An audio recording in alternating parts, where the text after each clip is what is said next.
ഇന്നത്തെ ഒന്നാമത്തെ പ്രധാനപ്പെട്ട വാർത്തയിലേക്ക് പോകാം. BSF ജവാൻ പാകിസ്ഥാൻ കസ്റ്റഡിയിലായിരിക്കുന്നു. ഫിറോസ്പൂരിലെ ഇന്ത്യ പാക് അതിർത്തിയിൽ വെച്ചാണ് ജവാൻ കസ്റ്റഡിയിലായത്.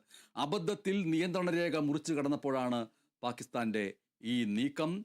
വളരെ പ്രധാനപ്പെട്ട ഒരു വാർത്തയാണ് ഇത്. കാരണം എന്താണ് എന്ന് വെച്ചാൽ ഈ BSF ജവാനെ വെച്ചുകൊണ്ട് വിലപേശാൻ പാകിസ്ഥാൻ ശ്രമങ്ങൾ നടത്തുമോ എന്നുള്ളതാണ്. BSF ജവാൻ പാകിസ്ഥാന്റെ കസ്റ്റഡിയിലായിരിക്കുന്നു. വളരെ പ്രധാനപ്പെട്ട നയതന്ത്ര യുദ്ധം അല്ലെങ്കിൽ നയതന്ത്ര നീക്കങ്ങൾ ഇന്ത്യയും പാകിസ്ഥാനും അടികളുടെയും തിരിച്ചടികളുടെയും രൂപത്തിൽ നൽകിക്കൊണ്ടിരിക്കുന്നതിനിടയിലാണ് BSF ജവാൻ പാകിസ്ഥാന്റെ കസ്റ്റഡിയിലായിരിക്കുന്നത്. ഫിറോസ്പൂരിലെ ഇന്ത്യ പാക് അതിർത്തിയിൽ വെച്ചാണ് ഈ ജവാൻ കസ്റ്റഡിയിലായിരിക്കുന്നത്.